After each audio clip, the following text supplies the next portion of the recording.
Welcome to the Illuma Newsroom. We've reached the finish line. Following a marathon of guesses and reveals in the official Lorcana Discord, we now know every card in Into the Inklands. Of course, as always, there are vanillas, so let's get through them. Mr. Snoop's inept businessman is Amber's version of Pacha. The Queen hateful rival is Amethyst's Horus. Pluto, Mickey's clever friend, is Sapphire's steamboat pilot. And Billy Bones, keeper of the map, is a reprint of Captain Colonel's lieutenant. Mufasa, champion of the Pride Lands, is the only new stat line, being a Steel 3/10/3 lore for 7. That's honestly not bad, and it might see play in a Sapphire Steel ramp deck or a Mufasa Steel roulette deck. The rest of these are draft chaff, though technically Pluto is a shift target. In actual cards, Amber gets Baloo von Bruenwald the 13th, a 0/3/1 lore for 3 uninkable with Bodyguard, and when he's banished, you gain 2 lore. So auto-include in the Little John Bodyguard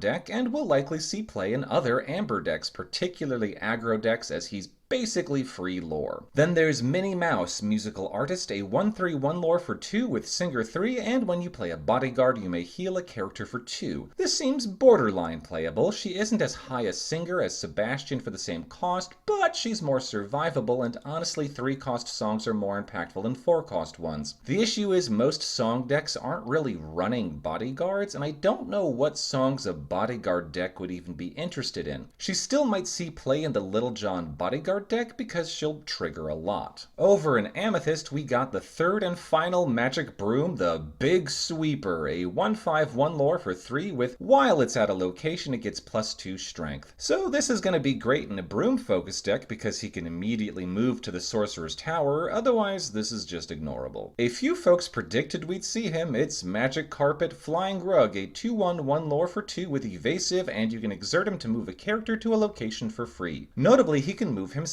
but this is still really solid as a way to get around those high move costs, though I'm not sure what Amethyst deck is going to go hard into locations, apart from the Broom deck, which by default doesn't need to worry about move costs. Granted, a lot of decks will probably run Mirror Chamber, but that only has a move cost of 1, so not that much of a hassle. Still, as an evasive, he'll be solid in draft. Then there's Rafiki, Mystical Fighter, a 0/2/1 lore for 1 with Challenger +3, and when he challenges a hyena, he takes no damage. So the only hyena in the entire game right now is Shenzi, so that's a very niche piece of hate there. But this is effectively a forceful duelist in Amethyst, and he'll absolutely see play regardless. Next is Stratos, Tornado Titan, a 4/4/0 lore for 5 with evasive, and he can be exerted to gain lore equal to the number of Titans you have. So this encourages a Titan-focused deck, but there aren't any cheap Titans. Best case scenario, you drop Hydros turn 3, then Lithos turn 4, then Stratos turn 5, then turn 6 you play another Titan and exert Stratos, getting 4 lore, but that assumes that your 2 willpower Hydros has survived 3 rounds. The fact that he can be readied by LeFou Instigator and effectively quest multiple times is a little scary, but half the Titans are in steel, so you can't run those kinds of effects anyway. A couple folks might try to make this Titan deck work, but I don't think it's going to do well competitively. This one took a while to guess in the Discord. It's Treasure Guardian, Protector of the Cave, a 6/6/2 lore for 4 uninkable who can't quest or challenge unless at a location. Note that that doesn't exclude singing. Still, you would really only run this in a location deck, but in such decks this is pretty nuts. Those are insane stats for its cost, and it only costs 1 to move to Mirror Chamber. Maybe this is the card Magic Carpet is meant to be paired with? The final new Amethyst card is The Lamp, a 2-cost uninkable item that you can banish, and if you have a Jafar, you draw 2 cards, and if you have a Genie, you can bounce a character costing 4 or less. So clearly you can only really run this in a deck running both Jafars and Genies, which might encourage inclusion of Supportive Friend in a Striking Illusionist deck. With an Exerted Illusionist, this at the very least nets you 2 lore, but with Genie around, this is also soft removal, which is always nice. Niche, but I think it will see play.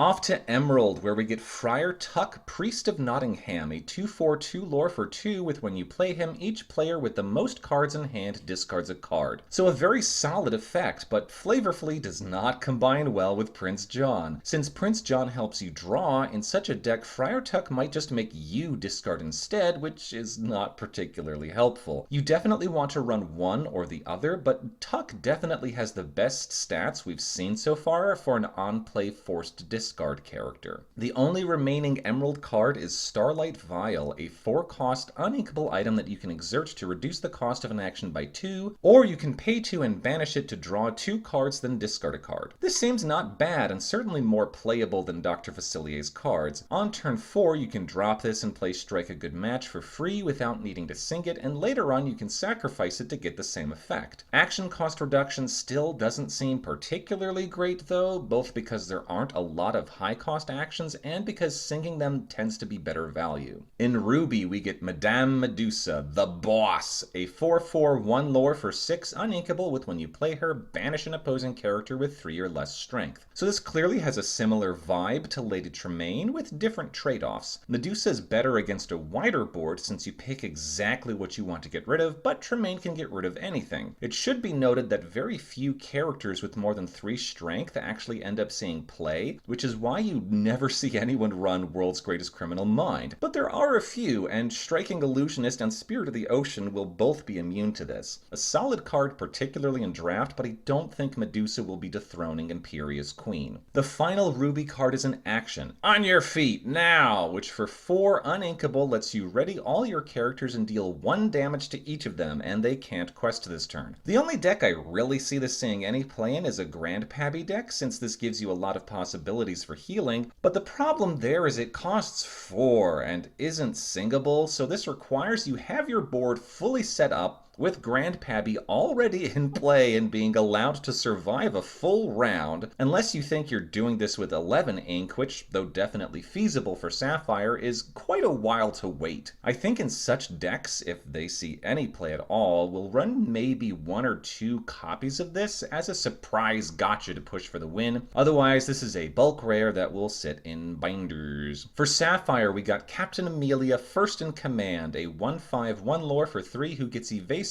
during your turn. So the best use case for her is going to be sniping things like Pascal, Blue Fairy, and now Magic Carpet, which ain't nothing, but she's pretty hard-pressed dealing with anything else. She could function okay in a support-based deck, but we already have Fashionable Cruiser and now Flintheart Glomgold able to perform the same function without needing a strength buff. The next one was a surprise to me. Kit Cloudkicker Navigator, a 2/5/3 lore Floodborn for 6 with Shift 3 and Ward. That's pretty dope, honestly.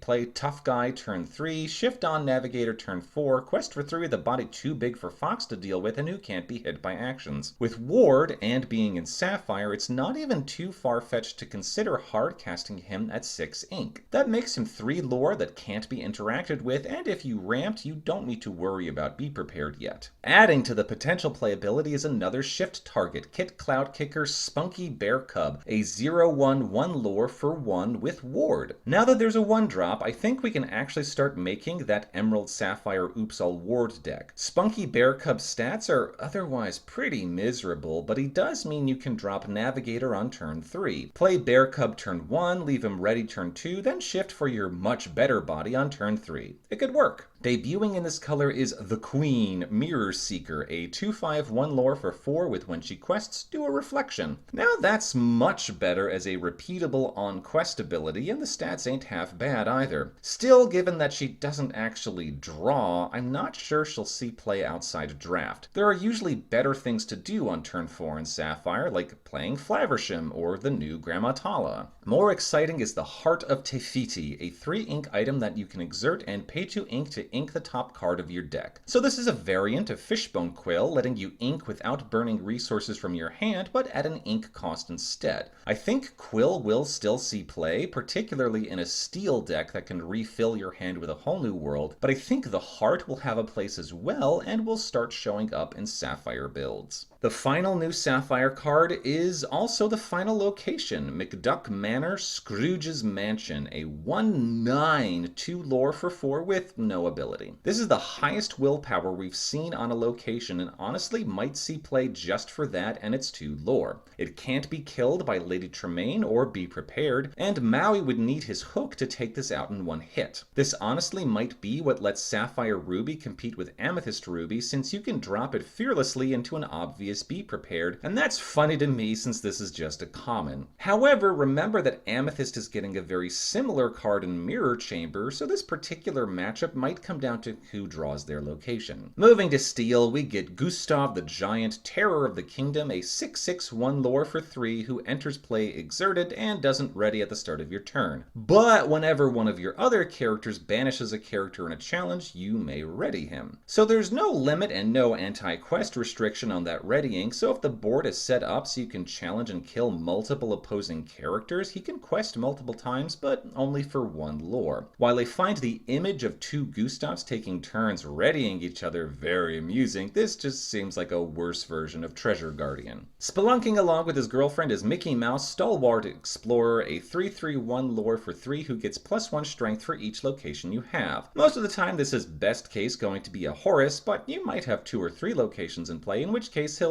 likely just overkill something. Unlike with John Silver, who gets lore and survivability, thus helping you actually close out the game, only getting strength from locations in play seems a bit underwhelming. I could see running Mickey in a deck already built around John Silver, but he's definitely a consolation prize, third fiddle to the Treasure Seeker. Then there's Pyros, Lava Titan, a 5/4/1 lore for 5 with when he banishes a character in a challenge, you may ready a character. So that could be him or someone else. Maybe someone else with a high lore. Imagine this, you quest for 4 with Night for a day, Pyros challenges and kills someone, you ready Goofy, he quests for another 4 lore, then you play LeFou Instigator, who readies Pyros, who challenges and kills a 3rd character before finally perishing, letting Goofy ready one more time for one last 4 lore quest. That would be amazing, but it will probably never happen. It also seems like Pyros is supposed to be what readies Stratos multiple times for multiple quote-unquote quests, but they cost the same, so you have to pick which one you're picking first, and that's just going to be awkward. Still, I think Pyros is definitely the most playable of the Titans, with Lithos a close second. The very, very last card in this set is Razul Palace Guard, a 1/3/1 lore for 2 who gets +2 strength when he isn't damaged. So essentially a variation on Prince Eric, who can quest without fear. Prince Eric, dashing and brave, already sees a decent amount of play, and Razul probably will too. We also got to see the final Enchanteds, Chernabog, the Big Potato, Jafar, Grandma Tala, Scrooge, Mickey Trumpeter, and Robin Hood. It was also clarified that the remaining Enchanteds are not going to be locations, so my guess is now that they will be reprints from earlier sets with new alternate arts. My bets are on Gifted with Healing, Power Hungry, Alien Pirate, Monstrous Dragon, Infernal Schemer, and Heartless. Well, that's the whole set revealed now. Which cards are you most excited to play with? Which characters are you most happy to see represented? What deck are you going to try out first? Get in the comments and let me know. My next video will probably be about the next deck I want to build. I have a few ideas, but I haven't decided which one I want to try first. Enjoy Into the Inklands!